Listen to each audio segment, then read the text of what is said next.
Hello, everyone. My name is Ned Dennison. I'm the chairperson of the International Marathon Swimming Hall of Fame.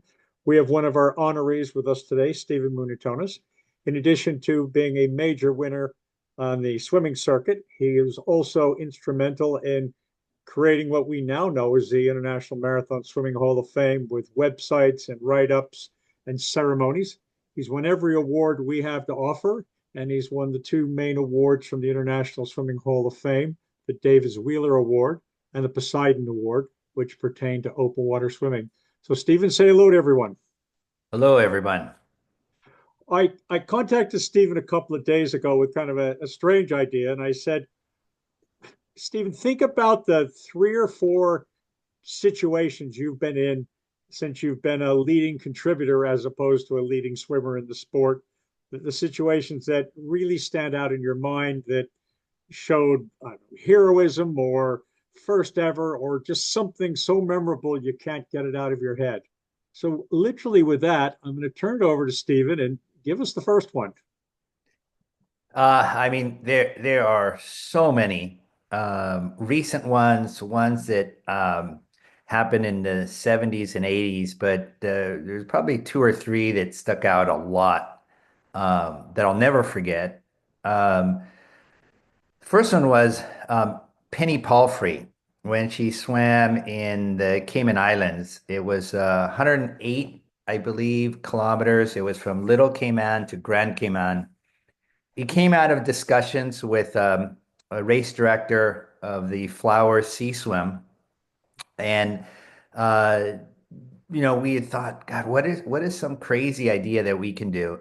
Concurrently, Penny had done a variety of swims, and she had just not finished a swim between Oahu and Kauai, and that was 72 kilometers.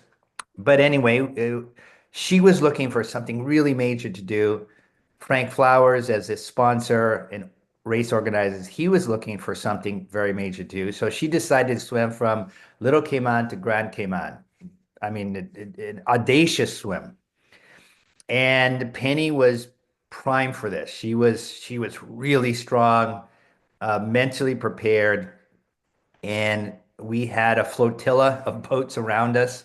I was in the main boat, and there were things that happened on that swim that I had never seen before. The first one was her kayaker, God, whose name, um, oh gosh, I'm embarrassed. I forgot his name. Richard Clifford. Richard Clifford from New York, a very experienced kayaker. He had done lots of channel swims. He was a mainstay around Manhattan Island swim, and she's swimming along. And we knew there were sharks in the area. And this one shark literally came up, fins up, just like the movie Jaws, came up, and Richard, to his credit, he comes close in. Dance, um, was it? No, it was another kayaker was on her left. Richard was on her right. Richard, this calm as can be. I don't know what he was feeling in his heart, but it must have been beating because he came close to Penny, literally like a bodyguard, if you will. And he's in his kayak.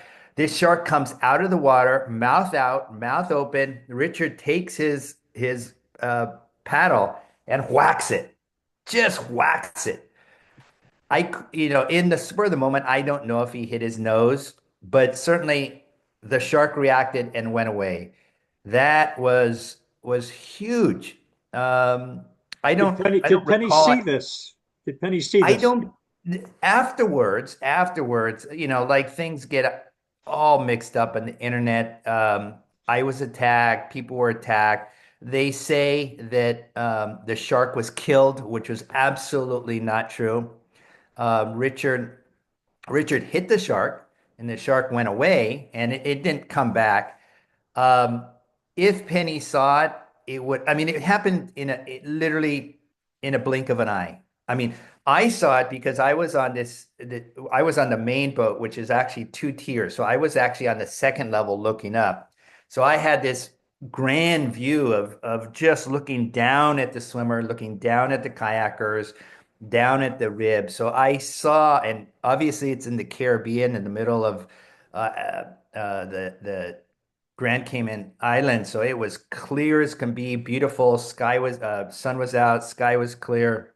So I had a great view of everything, and it would just sort of unfolding in slow motion until the shark comes out of the water. And Richard had seen the shark just moseying around, but like all the other swims that I've been when there's been a shark encounter, the shark just sort of checks things out and goes away. Not this time. This time the shark came up and it looked to me like he wanted to take a bite out of, of Richard's paddle or kayak or something. He was not close to Penny. I mean, close is a relative term here. We're talking 2 meters, but 2 meters is not even the length of your body. So, It's I a mean, it tail was close. swish away. Yeah, and Richard was just like this. He came in close to Penny, putting his kayak between Penny and the shark and just gave a good whack. I think he must have hit him, such. A shark was just doing shark things and it went away. Um, Penny continued on, and I thought, oh my God, this is like the highlight of this swim. Whether she makes it or not, this act of heroism from Richard's perspective, what I saw just unfolding until the last moment when it was very, very quick. Um, but it wasn't over. It wasn't over because the water had a very high salinity content. So anybody who's swum in the Caribbean knows for any length of time. And Penny swim was over 40 hours. Was it 41 hours? I don't remember exactly, but it was over 40 hours. So with the high salt content, her tongue was swelling, her lips were huge, uh, everything was getting swollen. She was complaining about her um, throat closing up, and she was still at least 20 hours away. I mean, she had a long way to go, and didn't know what to do. I was in constant contact with Frank Flowers, who had paid for everything. Um, and I said, I think the thing that she could use right now is chocolate ice cream. We had talked about different things that we could provide. And I was thinking about chocolate ice cream because A, it was really warm. B, it could melt in her mouth and just sort of let it seep in. And Frank one up the shark, if you can one up a shark encounter. And that was Frank got a helicopter. A helicopter.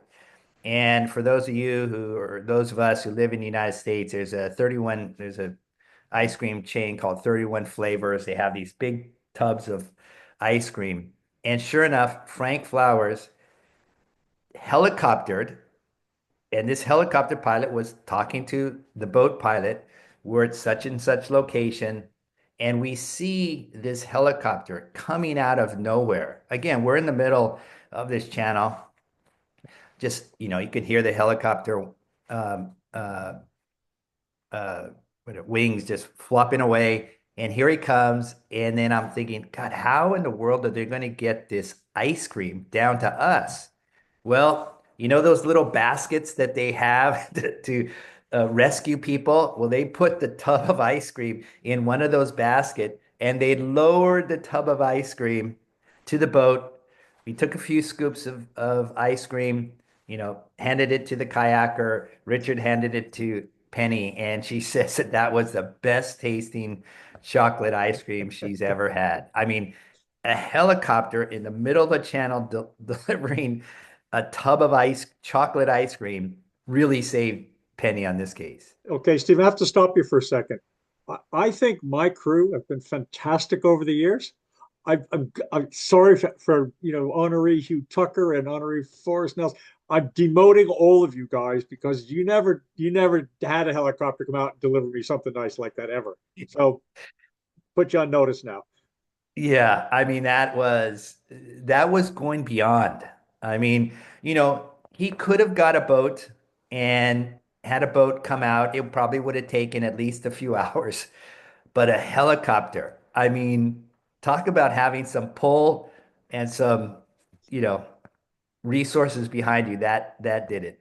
And then I thought, okay, that's like you had a shark encounter, you had chocolate ice cream delivered to you mid-channel. What could be better than this? And the finish was even better.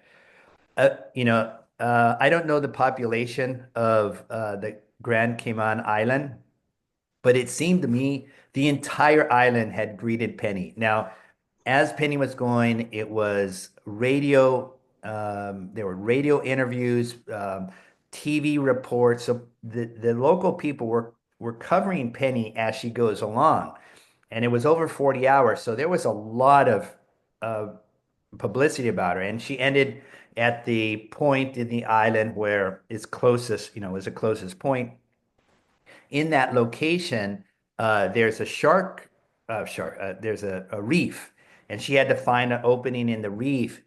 And I remember it was late at night, and if you ever been to the Cayman Islands at night, there's not a lot of light. At night, there's not a lot of light. And so it was dark, but we just heard from the boat this roar of people just cheering madly. And it was just incredible the cheers that we heard, that at least I heard in the darkness.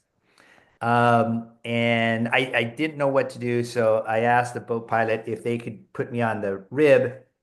I got off the main boat and then went um, to the finish where throngs and throngs of people were waiting. Music was blaring. People, again, the water's warm there, so people were waiting all the way up to their neck. Thousands of people. And I was just worried that someone would touch her or impede her in some way. But these people, man, the volunteers, they roped off sort of a funnel that brought her in, and they're just a roar of people. And she came out, and Penny was just, I think, after swimming 40 hours, you're excited to touch ground and walk. But I think just the roar of people that just greeted her just took her aback.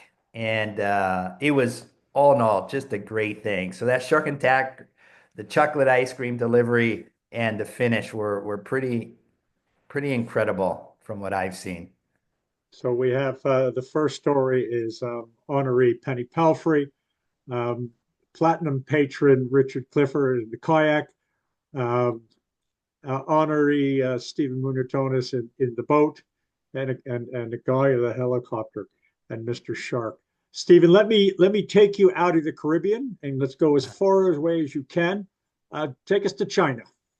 Okay, China. So uh, this story goes back all the way to the 70s, where people in the marathon swimming community loved, would have loved to have a marathon swim in the Olympics. I mean, imagine a John Kinsella, a Paul Asmuth, a Shelley Taylor Smith, um, uh, you know, go on and on and on about the athletes, the great marathon swimmers who did not have the opportunity to swim in the Olympics. So there was always talk about this.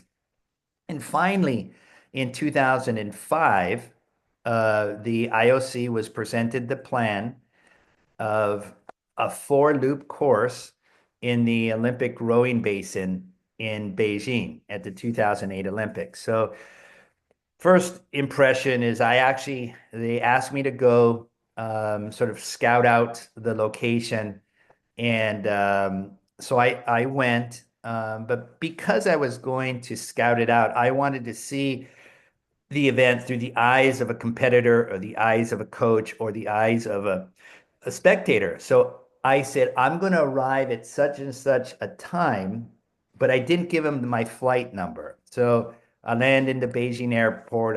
I get through. I get to the hotel where they had arranged for me to go. Now, remember, in 2008, um, the IOC, the Chinese uh, organizing committee, they were worried about the smog and other issues um, around the China, so around Beijing. So I arrive and I'm taking in everything. The first thing I did is I go to the hotel, beautiful, beautiful hotel, absolutely gorgeous hotel, located very close to the Olympic rowing venue where they would have one day the first Olympic marathon swim. I walk into the hotel, I check in, and I realize, other than the staff, I am the only person in this entire hotel. The only person. So, I have jet lag coming from California. I fall asleep. I wake up in the middle of the night and, I go, okay, well, I'm wide awake. I'm just going to walk around the block, if you will. So I go outside of my hotel room, and in many places, if you walk outside a hotel, their lights are not on. I wasn't worried about that. I figured, oh, is if I walk a little bit further, maybe the sensors will turn the lights on. It didn't. I kept on walking down the hall, and because it was so dark, I was putting my hands along the wall just so I wouldn't trip over anything. Well, as I get to this one portion of the hall, I touch somebody's head. There was a guard who was there, and I scared the bejesus out of him.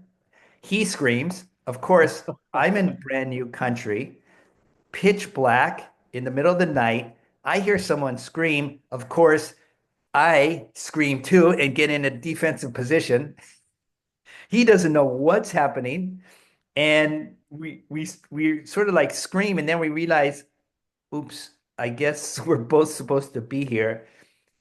He says something in Chinese, I say something in English. We're both not happy, but we're a little bit relieved that, you know, it wasn't something more serious. And finally, he sort of walks away, and I follow him. I follow him to the lobby. The lobby lights were on, and they had someone there who spoke English, and the person said, "Oh, well, you're the only person in the hotel, and this poor guy is just we just have him there, all night long. He was probably asleep. I woke him up. He wasn't expecting." I said, "Oh, that's okay."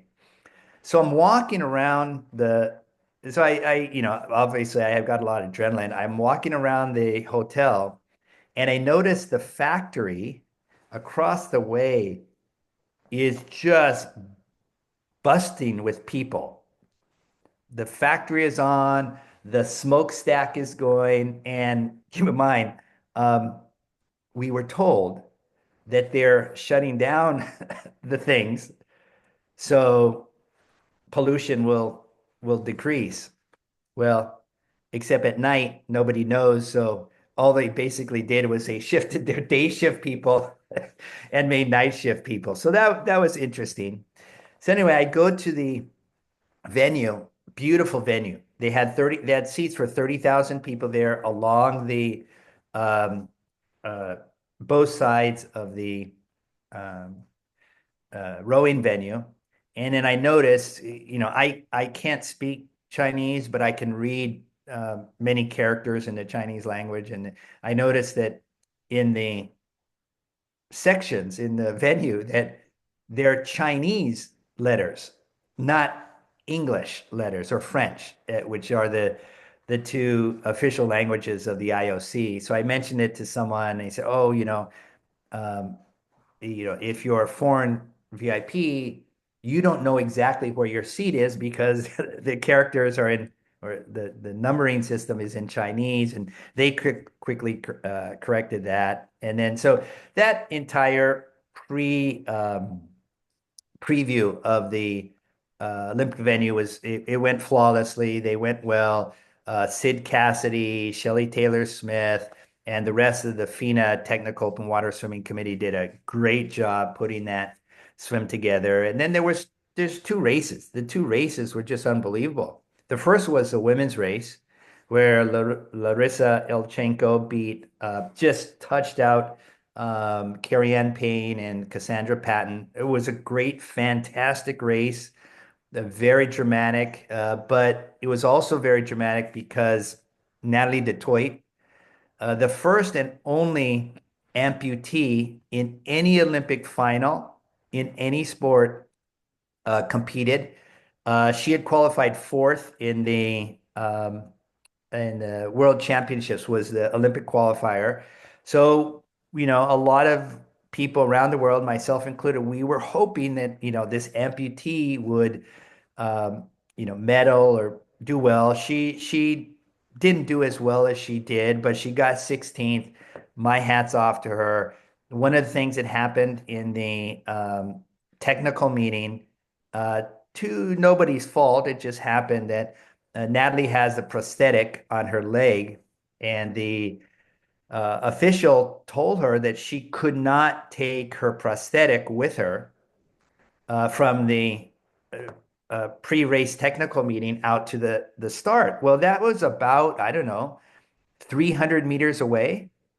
And Natalie's, quite she's unhappy because, frankly, if she has to hop on one leg that much, it gives her a huge disadvantage. But to her credit, to the credit of everybody in the marathon swimming world, her competitors actually, I want to say ganged up, but they did convince the officials that, hey, look at, we're not going to go out unless you give her the opportunity to put on her prosthetic leg. It could have been some, big snafu, but, cooler heads prevailed, and she walked out with her prosthetic, and I think she finished 16th, if my memory serves me correctly. Great swim. And of course, the next day, there was the equally great swim by Martin van der Weijden. Um, some people, myself included, thought he's got a great shot to get in the top three as the only leukemia survivor. And literally against all odds, he swam the perfect race, literally the perfect race. Coming around the last buoy, there were nine. The last buoy to the finish was about 800 meters. He was in about eighth, ninth place, but the field swung wide, and he took a beeline to the finish. David Davies, Thomas Lures, and others sort of veered off to the right, and Martin, all this time, he had been sharing with me his workouts, and he had this really interesting um, perspective that he said, at the end of the race, I train myself so nobody beats me. If we're equal, he was in the mindset, and he trained that if anybody was with me 5 meters, 25 meters, 50 meters, or 100 meters from the finish, and we're together, I'm going to beat them. And, you know, the race just sort of opened up, and the lead pack sort of went off to the right, and Martin took this beeline, and sure enough, um, the Dutch were going crazy, the fans were going crazy, and we had the one and only to this date leukemia survivor to win a gold medal. And then the last thing there is I was a commentator for NBC at the time, and um, uh, putting the commentary on the NBC feed, but I'm also tweeting. And at the time, the producer comes up to me and says, "Stop playing on your phone." And I said, "Well, I'm tweeting. I'm sending tweets out about the race so people who aren't watching can follow it on Twitter." And he goes, "What's Twitter?" He goes, "Just put your phone down." 4 years later, NBC was all over Twitter, and so was everybody else. But back in 2008, it wasn't a big thing, at least in the sports world. So that event in Beijing was pretty incredible for a variety of reasons. Let's get one more out of you, Stephen. Let's take you back to the Caribbean and one more story. So I started writing about open water swimming in the late 1970s, and that was just around the time when Diana Nyad attempted her first swim from Cuba to Florida, and that was in 1978. Dial forward many years, 40 plus years, and I had heard that Diana Nyad was swimming for long periods of time in the Pasadena Rose Bowl pool. I live in Southern California, so and I was thinking to myself, a friend had told me, he goes, "Hey, do you know Diana Nyad?" I go, "Yeah, I remember her from way back when. And, she's not swimming anymore."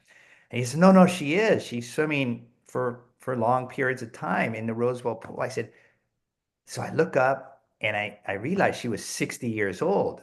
And Ned, you and I know when you turn 40, when you turn 50, when you turn 60, it attracts a lot of former swimmers to get back in the sport or do something. Maybe it was that swim they didn't finish, or maybe it was that swim they always wanted to do. But we always see a lot of people once they hit those magical birth dates that they want to do something. And I Well, said, a mortality realization kicks in. yes, yeah. So I figured, oh, Diana's 60. I wonder if she wants to try something major. It must be. Like, why would you swim for 4, 6, 7, 8 hours at a time in a pool? And so, I found her email, wrote her. She didn't know me from, Joe Smith. I wasn't anybody in her network. And I said, "Are you gonna try Cuba again?" Because I figured, she's not gonna do English Channel. She's not gonna do Catalina. She already did Manhattan Island, so Cuba was her thing. And sure enough, we became friends. I got to, well, first of all, she asked me like, "Who are you?" And I said, "Well, I'm this person who, when I was a teenager, I was writing about the sport. I learned about you, and she told me about her plan about Cuba. I go, oh man, that would be really cool to cover." She said, "Oh, why don't you join our team?" And I did. So I went with her for her second attempt, but her first attempt after coming back. That was absolutely incredible. Nobody at the time thought of a box jellyfish because back in the 70s when there was a bunch of people trying the Florida Straits from Havana to Key West, nobody was stung by box jellyfish. We didn't even know what they were. Certainly, I didn't know what they were. Diana started her first swim in a regular Speedo. There was no jellyfish protocol. There were shark protocols. We had a very experienced shark diving team. Luke Tipple was one, very experienced watermen who understood how to deal with sharks. They would work on Shark Week and Discovery, etc. So we had a shark protocol, very detailed. We went over it in detail, and I was one of 42, 43 people on 5 boats, and we had a very intricate system of rotating kayakers out, observers out, etc. And she didn't make that swim. I saw for the first time someone getting hit by a box jellyfish. That was just absolutely incredible. What the cries and the pain that I saw, but it was really her fourth swim or her third swim back that I was on, and boy, that was some swim. I don't remember exactly. Maybe she had been swimming for about 30 hours ish or so, 28, 30 hours. A tropical storm came in, and you plan and plan and plan. Oceanographers and John Bartlett, her chief navigator, plan and plan and can, but this tropical storm came out of nowhere, and we had a storm protocol where the 5 boats, 4 of the boats would take off, get away from the storm, and the main boat where Diana was swimming would stay with her. Um, as an experienced ocean person, I was one of the people who were on the boat. John Bartlett was there. One of the shark divers was there, and Bonnie Stoll, her coach, feeder, handler was on the boat. 360 degrees around us, lightning strikes. I'd never seen that before. I grew up in Southern California. I'd been to Florida several times. I had seen lightning, but I had never been in the middle of a storm where lightning is around us, 360 degrees. Um, it was the first time, I have to admit, that I wanted to put on a life jacket. I wanted to have a flare. I mean, I could have sworn we're going down. And sorry, Diana is still swimming. It was unfathomable to me how she could continue swimming.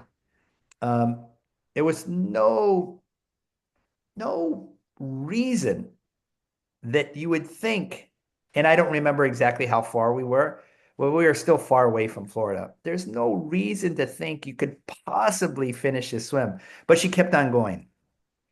Um, she was stung. It was storming up and down. The waves had no pattern to them. Were getting hit.